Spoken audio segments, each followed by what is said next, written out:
화요일 방송 때 김민석 총리가 3프로 TV에 출연을 하셔가지고 우아하게 김어준을 돌려깠어요. 뭐 다들 그런 분석을 하던데 3프로 TV를 출연했다는 것 자체가 김어준을 세게 한 대 때린 거죠. 나 이제 안 나간다 뉴스공장. 뭐 이런 메시지를 분명하게 전달을 하는 것이고 김민석은 적어도 이 진보 유튜브들에게 휘둘리지 않겠다 나는. 나는 내 길을 가겠다. 저는 이게 김민석 총리가 정치인다운 리더다운 모습을 보여주는 거라고 봐요. 그 정치인들이 눈앞의 표에 연연해가지고 뭐 우리 그 김진애 위원장님이 그런 표현을 썼던데 김어준이 파워 브로커다. 브로커라는 걸 뻔히 알잖아요. 근데 눈앞의 표 때문에 표 몇 표 더 받겠다고 김어준한테 가가지고 아부하고 있는 이런 정치인들이 과연 국민을 대표할 수 있는 그런 자질이 있는 사람들입니까? 일개 언론 브로커한테 아니 닦아놓고 조중동 애들 눈치 보는 거하고 김어준 눈치 보는 거하고 뭐가 다릅니까? 그동안 민주당 정치인들이 조중동 눈치 봤던 게 결국 선거 이기려고 그렇게 한 거 아니에요. 똑같은 거잖아 지금. 김어준한테 왜 잘 보이는 거예요? 김어준이 하는 말이 다 옳으니까 와 김어준은 역시 정치 천재다. 김어준은 정치의 신이다. 그래서 김어준의 정치를 우리가 따라 배워야 되겠다. 그렇게 생각을 해가지고 김어준한테 가서 알랑방구 끼는 정치인이 누가 있습니까? 닦아놓고 김어준한테 잘 보여야 공천 받고 표가 되고 금배지 달 수 있으니까 아부 떠는 거잖아요. 그게 과거에 조선일보 방사장한테 가서 아부 떠는 거하고 뭐가 다르냐고. 아니 잘할 때야 박수 쳐줘야죠. 잘할 때 박수 쳐주면 돼요. 그런데 잘못할 때는 질타를 해야 될 거 아닙니까? 국민을 대표하는 사람이 일개 사기업 공장장이에요. 사기업이야. 기업인이에요. 김어준이. 그 기업인 눈치를 보고 있어? 아니 그게 쿠팡 사장 눈치 보는 거나 이재용 눈치 보는 거나 뭐가 다릅니까? 똑같은 거 아니에요 그거. 비굴하기 짝이 없습니다. 근데 아무튼 김민석 총리는 국민을 대표하는 뭐 총리이자 국회의원이잖아요. 국회의원으로서의 최소한의 자기 중심이 있는 분이다라는 걸 저는 이번에 좀 확인을 하지 않았나. 절대 휘둘리지 않는다. 솔직히 지금 민주당 정치인 중에 김어준한테 밑보여가지고 김어준한테 찍혀가지고 좋을 게 뭐 있습니까 지금. 근데 이제 3% 딱 나가서 김어준 한번 탁 돌려까고 또 본인의 입장을 명확히 얘기했어요. 난 당대표 나간다. 당대표가 내 로망이다. 서울시장은 포기했다. 당대표가 로망이다. 나 나간다. 이렇게 얘기를 했습니다. 그래서 김어준이 대단히 지금 곤란한 상황이 됐죠. 곤란한 상황이 됐는데 이해찬 전 총리 빈소에서 김어준이 또 생쇼를 했습니다. 요 관련 영상을 영상으로 만나보시고 계속 이야기 이어가겠습니다. 대표의 꿈입니다. 자, 김민석 국무총리와 정청래 더불어민주당 대표가 그야말로 장군 멍군 하면서 보이지 않는 힘겨루기가 진행되고 있습니다. 그런데 정청래 대표가 전면에 나서기보다는 바로 이 사람, 정청래 대표의 우군으로 알려진 김어준 씨가 김민석 국무총리와 대리전을 펼치는 듯한 모습입니다. 자, 영상 한번 보시죠. 서로 지속적으로 연락하고 소통하는 한 라인을 유지하자 하는 점에도 공감했습니다. 벤스 부통령의 직접 전화번호 그런 번호를 교환했습니다. 한 라인은 핫하게 관리해야죠. 트럼프가 왜 저러냐 아무도 몰라요. 어제 이해찬 정용리 장례식에서 김민석 총리를 잠깐 만났거든요. 그래서 내가 너무 궁금해가지고 트럼프 왜 저러는 겁니까? 라고 물어봤더니 짧게 한마디만 했거든요. 하루 사이에 벌어진 일이다. 장례식장이라 더 이상 묻지 않았는데. 자, 김민석 국무총리 지금 상주 역할을 하고 있잖아요. 거기에서 이제 조문을 온 김어준 씨가 만난 거죠. 트럼프 왜 저러는 겁니까? 라고 했을 때 바로 김민석 국무총리가 하루 사이에 벌어지는 일입니다. 라고 짧게 대답하고 더 이상 답변하지 않았다는 겁니다. 그러니까 왜 저런 질문을 저 자리에서 했을까? 아마 많은 분석하는 분들은 김민석 국무총리를 난처하게 만들기 위해서 김어준 씨가 의도적으로 질문을 던졌을 것이다 라고 많이들 분석하고 있습니다. 김상희 평론가님 어떻습니까? 저도 좀 약간 그런 생각이 들어요. 네. 상가에 가서 기본적으로 뭐 궁금할 수 있지만 네. 그러면은 저렇게 물어보는 게 아니라 아니 뭐 트럼프가 뭐 저기 한 상황에 대해서 뭐 좀 약간 듣고 오신 게 있어요? 예? 좀 뭐 제가 방송해야 되니까 좀 뭐 알려줄 게 있어요? 이렇게 하는 게 맞지. 저것을 저렇게 물어보고 그 다음에 방송에서 굉장히 바로 얘기하고. 예, 바로 얘기해서 공표하는 것은 말씀하신 대로 김민석 총리를 조금 도와주기보다는 네. 조금 약간 비판의 시각으로 한 것이 아닌가라는 생각을 지우기 어렵다라는 생각이 듭니다. 정원재 대변인 어떻게 보십니까? 글쎄 만약에 그런 얘기를 했다고 하더라도 네. 그 방송에서 해야 되나요? 전 방송에서 그 얘기를 한 의도는 분명하다고 생각합니다. 김민석 전 총리에 대해서 견제고 날린 거죠. 네. 지난번에 서울시장 여론조사와 관련해서도 김민석 총리는 총리실에서 자기 나가지 않을 거니까 후보군에서 제외해달라라고 얘기했으니까 김어준 씨가 뭐라고 했습니까? 그건 내가 알아서 정하는 일이다. 이렇게 외면했거든요. 지금 김민석 총리는 방미한 후에 돌아와서 상당히 좀 곤궁한 입장이에요. 왜냐하면 한 라인 구축했다고 하고 뭐 최초의 총리 단독 일정으로 방미 일정을 성공적으로 마무리했다라고 얘기했는데 다음 날 바로 트럼프 미국 대통령이 관세 25% 매기겠다라고 얘기한 거잖아요. 그러니까 본인이 얘기했었던 게 돌아와 보니 아무것도 아닌 것처럼 평가받고 있는 상황에서 김어준 씨가 이 얘기를 했다는 것은 굉장히 불쾌했을 것 같아요. 한편으로 김어준 씨는 이런 얘기를 물어봤을 것 같습니다. 내심, 근데 그것도 모르고 돌아온 거예요? 그러니까 김민석 총리도 답을 못하고 있는 거잖아요. 이게 그냥 정치권 주변에 있는 호사가들이 하는 얘기가 아니라 네. 정청래 민주당 대표의 정치적 후견 세력으로 김어준 씨가 작동하고 있는 거잖아요. 반대편에 이제 김민석 총리를 비롯해서 개딸 친명들이 있다고 평가를 받고 있으니까 네. 그런 맥락에서 이해해 볼 수밖에 없는 거죠. 진행자가 김민석 총리를 곤란하게 만들기 위해서 저런 질문을 한 거다. 뭐 또 거기 출연진들이 김민석 총리에게 뭐 견제구를 날린 것이다. 뭐 이런 분석을 해요. 그러니까 김어준을 이제 쟤네들은 보수 언론들은 이제 띄워주려고 하는 거죠. 이재명 대통령님과 김민석 총리와 김어준을 이제 충돌시키려고 바람 잡는 거고, 제가 볼 때는 그렇게 보지 않습니다. 혜태님, 어준이는 저 상가에서 너무하네요. 자기 장사한 거다. 저는 이렇게 봐요. 그러니까 김민석 총리를 곤란하게 하기 위해서 저런 질문을 한 게 아니라 김어준이 곤란해서 저런 얘기를 한 거예요, 지금. 마치 김민석 총리와 나는 아무런 관계에 문제가 없다. 지금 뭐 대단히 시끄럽잖아요. 어쨌건 간에 김어준이 김민석 총리를 매긴 거죠.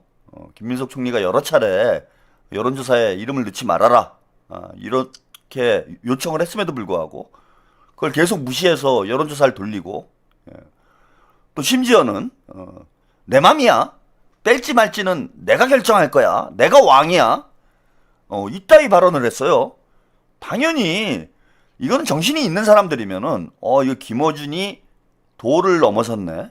간이 배 밖으로 나왔네. 김어준 저놈 이상하네. 라는 문제인식을 느낀 분들이 저는 많았을 거라고 봐요.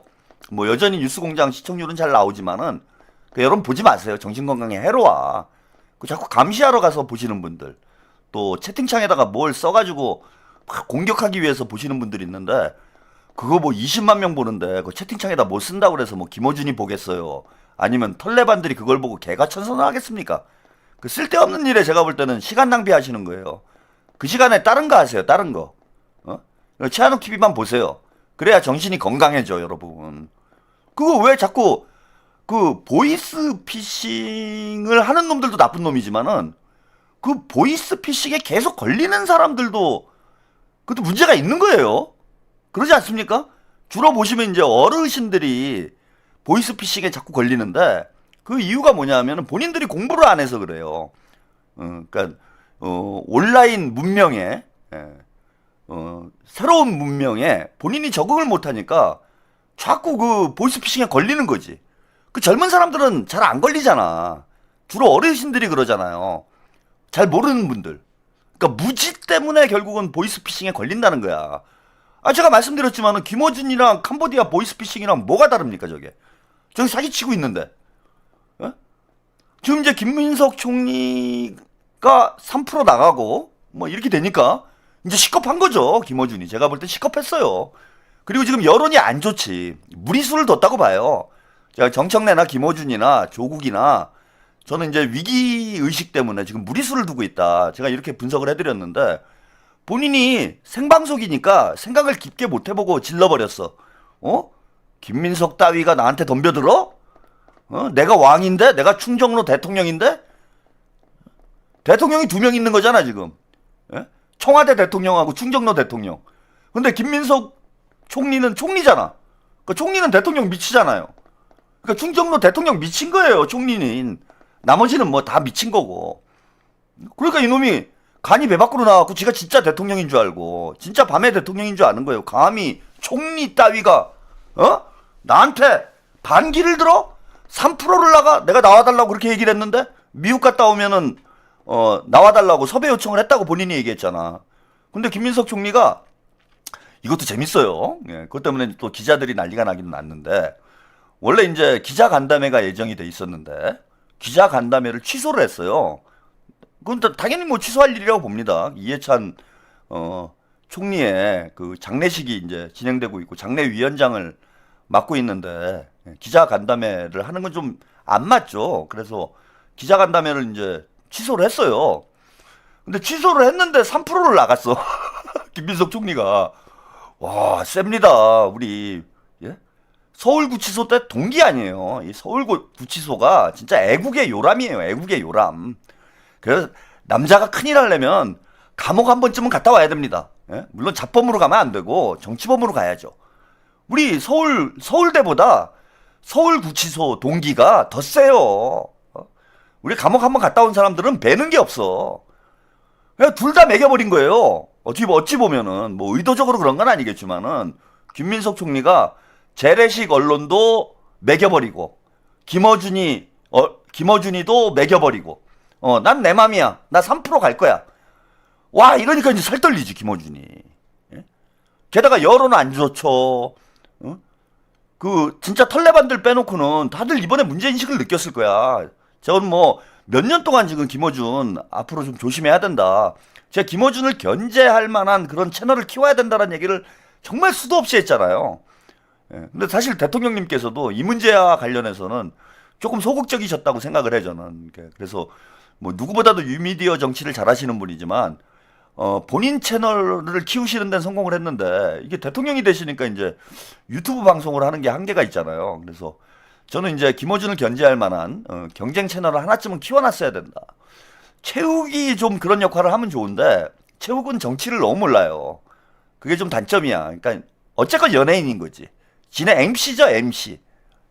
MC고 그리고 정치를 어느 정도 아는 그런 뭐 채널이나 진행자가 있는 방송을 좀 키워놨으면은 김어준을 견제를 할 텐데 이게 김어준 하나만 문제가 아니라 그 밑으로 하청들이 쫙 있잖아요.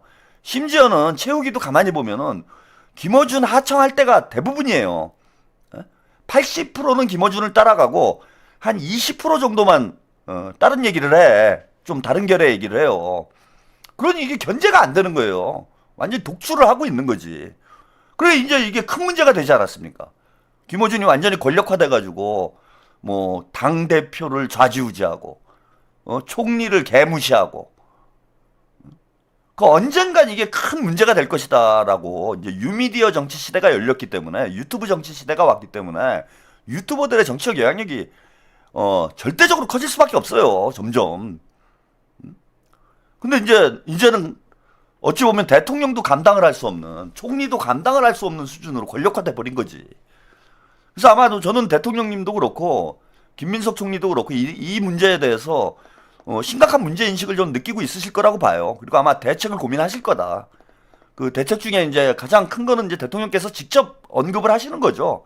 뭐 국무회의 생중계랄지 수보회의 생중계, 업무 보고 이런 걸 통해서 유튜버들이 정보를 독점하지 못하도록, 예, 국민들과 유튜버들 간의 이제 권력의 평등, 정보의 평등, 예, 그죠? 정보 민주주의, 정확히 표현하면 정보 민주주의죠. 예, 그거를 지금 이뤄나가고 계시는 상황인데 저는 앞으로 대한 매체가 나와야 된다. 예. 그래서 제가 한번 해보려고. 제가 김어준 잡습니다. 예? 제가 그동안은 저 혼자 이거 해가지고 되겠나 뭐 그런 생각을 했어요. 그래서 이제 체육 맨 처음에는 대선 끝나고는 제가 이동영을 참 많이 밀었어요. 이동영이를 참 많이 밀어줬어. 이동영이 커야 된다. 왜 본인이 친명이라고 그러고 이동영이 어쨌건 뭐 김어준하고 다른 목소리를 좀 내는 것 같아가지고 뭐 이동영을 많이 밀었습니다. 근데 이동영도 알고 보니까 김어준 하청이더라고. 그래서 이제 이동영하고는 완전히 이제 선 걷고, 그 다음에 이제 체육을 그래도 좀 대안으로 생각을 많이 했어요. 뭐 시청률도 많이 나오고 영향력 있는 분들이 많이 나가니까. 그래서 체육을 키워야 되겠다. 그런데 체육은 머리에 너무 든 게 없어. 그게 단기간에 해결될 것 같지는 않아요, 제가 볼 때. 그래서 아무리 시청률이 아무리 높아도 영향력이 없으면 아무것도 아니잖아. 그러니까 본인만의 정치적 메시지가 없으면은 의미가 없는 거예요. 그냥 연예인인 거지, 그거는. 그냥 인기 좋은 거죠. 그리고 뭐 남천동 얘네들 뭐 젊은 친구들이어서 앞으로 뭐 발전을 할 수도 있겠지만은 뭐 아직까지는 뭐 그냥 국민의힘 윤석열 김건희 빤스나 벗기고 있는 이런 수준에서 방송을 하고 있기 때문에 민주당 정치에 대한 개입력이 떨어져요. 그리고 뭐 나머지 채널들은 사실은 뭐 사이즈가 다 고만고만해서 뭐 답이 안 나오고, 그래서 뭐 제가 커야지 어떡하겠어, 그죠? 제가 크는 수밖에 없는 거지. 이거 농담이지만 농담 같지 않은 농담입니다. 예. 근데 꼭 뭐 시청률로만 저는 승부 보는 건 아니라고 봐요. 예. 시청률이 중요한 게 아니라 어떤 시청자들이 방송을 보고 있느냐, 그게 중요하다. 뭐 김어준이 20만이라고 해도 그 정신 어디가 모자른, 지능이 모자른 털레반들 20명 모인 거하고, 예, 멀쩡한 사람 지금 4,600명 모인 거하고 질적으로 똑같습니까? 저는 양보다 질. 그리고 정치가 그래요. 전쟁과 정치가 저는 유사한 면이 있다고 보는데, 어떤 면이냐면은 정예화된, 예컨대 몽골 기병이 세계를 제패하잖아. 그런 일이 있잖아요. 그리고 뭐 황산벌에서 5천 결사대가 그 당나라 나당 연합군하고 맞서 싸우잖아. 뭐 지긴 졌지만은. 그래서 소수 정예가 뭐 그런 얘기도 있습니다. 5%가 세상을 바꾼다 뭐 그런 얘기도 있어요. 그래서 저는 양보다는 질을 선호하는 사람이기 때문에 우리 뭐 최한욱 TV 시청률이 아직은 뭐 하바리 수준이지만은 우리 시청자들의 수준이 높기 때문에 실제 저는 민주당에 미치는 영향력이 상당히 크다고 봅니다. 그리고 제가 대충 보니까요, 민주당 여기 이제 고급 방송이에요. 최한욱 TV 방송 보시는 분들이 정치인들 많아 지금. 제가 이제 느낌적 느낌으로 아는 게 있어요. 서영교 의원 열심히 봤더라고. 그래 고소를 했더라고요. 다음 달에 조사받으러 갑니다. 가평경찰서에. 그래서 의외로 정치인들이 많이 보시더라고. 그리고 뭐 제가 듣기로는 청와대에서도 보시는 분들이 있다. 뭐 이런 얘기도 들리고. 그리고 언론인들이 참 많이 봐요. 기자들이. 네. 기자들이 많이 영향을 받는 것 같아요.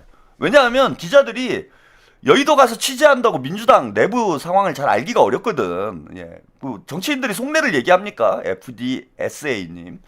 그래서 민주당의 내밀한 얘기들을 기자들이 알기가 힘들어요. 그래서 여기 와서 이제 공부를 하는 거야. 예. 공부를 하고 이제 방향을 잡고 취재를 더해가지고. 예. 동희님, 최평님 응원합니다. 네, 감사드립니다.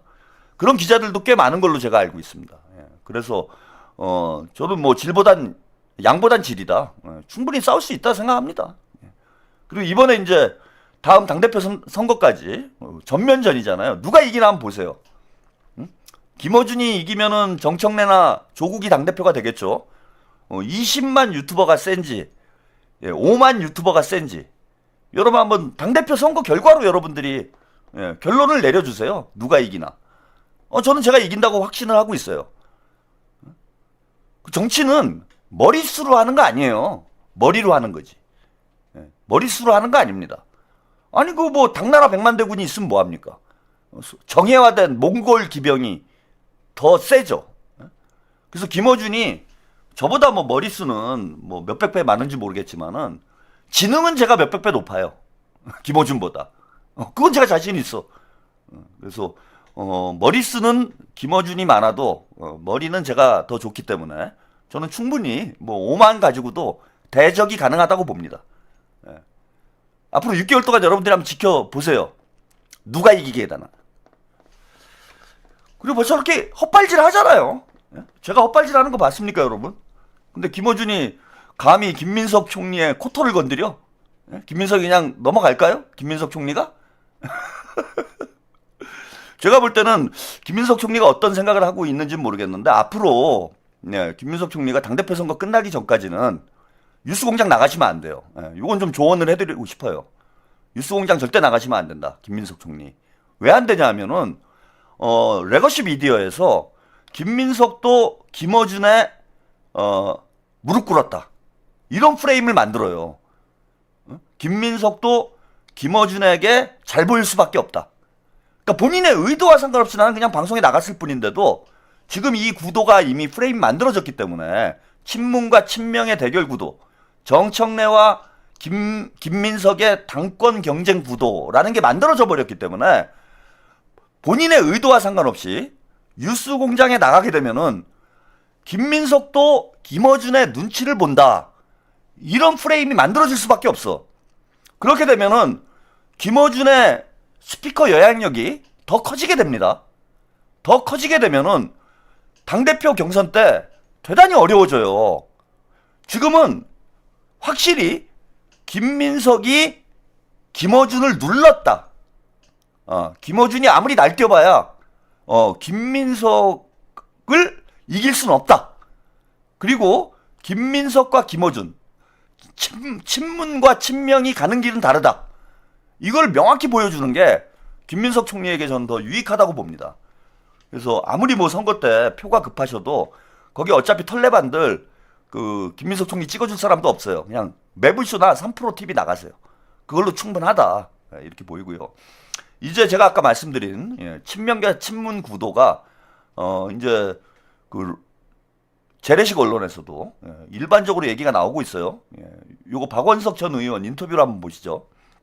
제가 아까 문재인 정권의 실패를 사람으로 비춰놓으면 조금 이따 얘기했어요. 그걸 지금 시점에 불러드리는 게 민주당 내부에서 굉장히 예민하게 치명계에서 반응할 수 있어요. 왜냐면 지난 정권하고 관계금이 다 안 돼 있고 지지자들은 엄청 싫어요. 왜 윤석열을 엄청 끊어지고 결국 윤석열 대통령 만들어줬다. 게다가 이제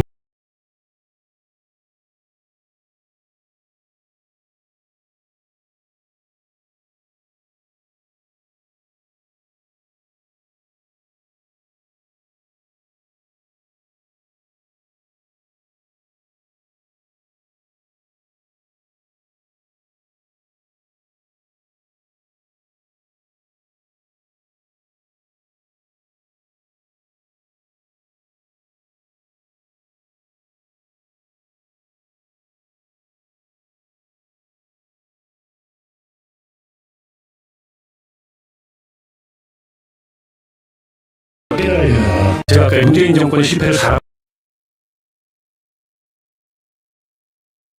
네, 여기까지 박원석 전 의원의 인터뷰를 보셨어요. 주종 관계다. 아, 제가 머슴이라고 그랬잖아. 정청래는 이제 제가 한 말이 이제는 완전히 보편화됐어요. 이제는 그 김민석 총리 당대표 나올 거다. 이거 다 이제 일반적으로 다 하는 얘기잖아요. 그리고 정청래가 연임하려고 조국당하고 합당하려고 한다. 조국당과의 합당을 위해서 김어준이 정청래를 밀었다. 뭐 이런 얘기들이 이제는 뭐 웬만한 언론에서 다 나오더라고. 제가 뭐 몇 달 전부터 한 얘기 아닙니까? 다 맞았던 거죠. 그리고 정청래 머슴이다. 문씨 집안. 그 얘기도 했잖아요. 주종 관계다. 딱 맞지. 머슴하고 그 주인의 관계죠. 문재인, 김어준, 조국 여기는 이제 문씨 집안 도련님들이고 정청래는 문씨 집안 머슴이다. 그리고 당연히 주종관계지. 예. 조연아님 감사드립니다. 이제는 뭐 다 알고 있는 얘기예요. 다 알고 있는 얘기. 근데 이게 이제 다 드러나기 시작을 하면 저는 김어준도 올라갈 때 조심해야 돼요. 사람이 정점에 올라가면 산의 정상에 오르면 내려와야 되죠. 김어준이 앞으로 더 올라갈까요? 김어준 씨? 지금이 정점이에요. 본인의 인생에 가장 정점이 지금이야. 동접이 뭐 앞으로 뉴스공장이 뭐 40만, 50만, 뭐 100만 이렇게 되겠습니까? 지금 뭐 30만, 40만 나오는 게 뉴스공장의 정점이잖아요. 더 올라갈 수는 없잖아. 뭐 일시적으로 뭐 특별방송 같은 거 할 때 올라갈 수는 있어도. 그런데 산의 정상에 올라가면 이젠 내려와야 되잖아. 계속 정상에 있을 거예요? 그 지금부터 내려오는 타이밍이에요. 그리고 뭐 제가 며칠 전에도 말씀을 드렸지만은 대중의 사랑을 먹고 사는 직업, 정치인과 연예인이에요. 정치인과 연예인은 말 한마디로 나락으로 가는 거예요. 그리고 고개 쳐들면 죽는 겁니다. 겸손은 힘든 게 아니라 겸손하지 않으면 죽는 거예요. 그 차은우 진짜 영원히 받을 것 같았던 차은우가 하루아침에 나락으로 가는 거 보세요. 백종원이 하루아침에 나락으로 가잖아. 물론 뭐 아직도 잘 버티고는 있지만은 순식간에 나락으로 간 거 아니에요. 이번에 뭐 그 흑백 요리사인가? 거기 뭐 출연했던 요리사 한 분도 한 방에 나락으로 가잖아요. 박나래. 박나락이죠, 이제 이름이. 박나래가 아니고 박나락이에요. 하루아침에 그냥 가는 거예요, 하루아침에. 절대적으로 겸손해야 됩니다. 정치인과 연예인은 고개 쳐들면 죽는 거예요. 그런데 김어준이 지금 고개를 빳빳이 쳐들었잖아. 그리고 온 나라에서 김어준이 상황이다. 정청래는 김어준 머슴이다. 이런 얘기가 지금 공공연하게 나오고 있어. 과연 이런 모습을 보면서 털레반들이야 좋아할런지 모르겠는데 상식적 수준의 지능을 가진 대다수의 유권자들이 과연 좋아할까요? 저는 김어준 나락이 시작됐다라고 봅니다. 김어준 나락이 시작됐다 이제. 나락 가는 거는 순식간이다. 이런 보도가 있어요. 국세청 유튜버 세무조사 고소득 1인 IP 정조준. 고소득 1인 IP 정조준. 1인 브랜드를 얘기하는 거죠. 뭐 이게 이제 주로는 연예인들 대상으로 한 거지만은 일단 김어준도 포함은 되겠네요. 그죠? 이게 김어준을 노린 건 아닐까요? 대통령께서 국세청장을 대단히 혼을 내시던데 그러고 나더니 갑자기 유튜버 세무조사를 하겠다? 이번 주 화요일 날 엄청 깨졌잖아요. 대통령님이 그냥 국세청장 완전히 엉뚱하게 이제 참 국세청장은 운이 없는 거죠. 정청래 욕을 본인이 이제 대신 먹었는데 조연아님 겸손은 힘들다 제목부터가 딱 거만하잖아요. 근데 국세청장이 뚜껑 열려가지고 유튜버 두들겨 팬다네. 그래서 뭐 이게 김어준을 겨냥한 거다. 우리가 뭐 그렇게 얘기할 수는 없어요. 지금 유튜버들이 돈을 많이 버는데 진짜 재벌급 유튜버들이 많잖아. 근데 이제 세금 안 내는 이번에 뭐 차은우 사건처럼 세금 안 내는 이제 이런 유튜버들이 많으니까 세금 제대로 내고 열심히 돈 벌어라 뭐 이런 취지로 세무조사를 하는데 어쨌건 김어준도 들어간다. 그건 맞는 거잖아요. 김어준을 겨냥한 건 아닐지 모르지만 김어준도 포함이 된다. 그건 맞는 거예요. 대통령님께서 단단히 화가 나신 것 같아요. 그냥 제 느낌적 느낌은 단단히 화가 났습니다. 지금 정청래를 일주일에 2번을 깠죠. 지금 정청래가 그냥 시겁해가지고 법안 처리를 빨리 하겠다 이렇게 얘기를 했는데 김어준이 오만방자하게 뭐 총리를 디스를 하는 공개 무시를 하는 이런 행태를 하고 있는데 이재명 대통령님이 이런 거 가볍게 보실 분 아니라고 봅니다. 그래서 제가 말씀드리잖아요. 정상에 있을 때 겸손해라. 겸손은 힘들다고 하더니 지금 한 방에 훅 가게 생겼어요. 뭐가 나올래나? 뭐 본인은 세금 잘 내고 뭐 깨끗하게 운영을 했다니까 뭐 걱정할 건 없겠네요. 그죠? 근데 기왕 세무조사 하는 김에 싹 했으면 좋겠다. 다른 채널들도 깨끗하게 잘 운영을 하고 있는지.